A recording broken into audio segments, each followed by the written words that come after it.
People in the valley, they're getting ready to celebrate the unofficial end of summer on Labor Day weekend, and some might be hitting the road. Yeah, experts tell us how to be prepared and safe. Irene Snyder live for us this morning with more. Good morning, Irene. Hey guys, good morning. Well, these are a lot of things that people don't tend to think of, I'm told, according to Jim here. He says that a lot of people don't think about the batteries dying in Arizona. They don't think about bringing some of these things on road trips. So he's here to give us some tips and enlighten us on what to do, especially ahead of Labor Day weekend when a lot of people are traveling. So let's start with the one thing I do want to make sure we definitely get into is the car battery. So you were saying, I'm from Pennsylvania. My photographer's in Pennsylvania. We were saying back to the east, our batteries last for a while. Out here, they only last for a couple of years. Why is that? Well, batteries are designed for cold climates. They're sold by cold cranking amps. Everything about them is for cold weather. The heat gets to them. Also, the batteries get bigger and more strong. The more cranking amps the battery has, the bigger the battery cells are. But the battery physically is about the same size. So you've displaced all the water and stuff that was inside the battery to give it more cranking power. So I had this happen to me. Steve mentioned that he had a problem with his car.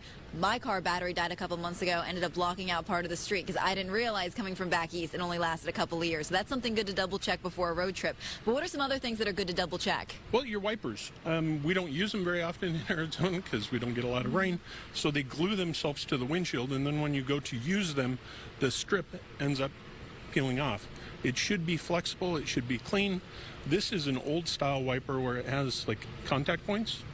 The newer wiper blades are almost all like this, where it's just an arc. This one has no blade, so that's not good. All right, that's not good. And then you were showing this to me. This is a way to test your tires too, a penny. Right. You can check the tire tread depth with a penny. If you could stick the penny in and you can see the top of Lincoln's head, you don't have enough tread on that tire. Just some nice little simple tips that you can do at home. And then what about things to bring with you on a road trip?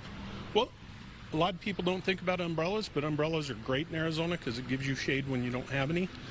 This is a newer type item. It's good to have one of these because you can jumpstart your car. Also, you can charge your cell phone. So they're very handy. You can get them at Costco, Home Depot, any of the parts stores. Dual purpose. Yeah, absolutely. It's good to have some sort of flares. We don't use the old school flares where you have to strike them and get them. So reflective ones where you put a triangle in there. We have some that are battery operated. And these glow stick ones are pretty cool too. Only problem with the glow stick ones is they are environmentally hazardous. You have to get rid of them somehow when you're done.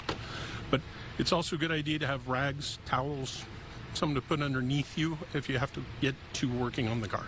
And then you have a few other things over here that you had mentioned are good to check before road trip. What are they? Right, professional mechanics now, we have litmus tests for your cooling system, for your brakes. You can check your fluid just by opening up the hood, check the fluid levels, make sure everything looks good, and make sure the color and the fluid feels like it's supposed to. You don't know what I'm talking about because you've never felt your fluid before, but if you come to a professional technician, we can show you what you're. All right, well, thank you so much. Labor Day, can you believe it's actually coming up close to Labor Day? We're talking about this already. We'll send it back to you guys. I know one of the worst feelings is just being stuck and your car does not run. Yeah. It is That's horrible. not a good feeling, right, Steve? It is not, No. especially when you're in the middle of the desert. I mean, you need to be prepared. These tips, sometimes I think we all just go, okay, I'll be fine, I'll be fine. No, you got to pay attention to this stuff. You got to be safe. Absolutely. They are.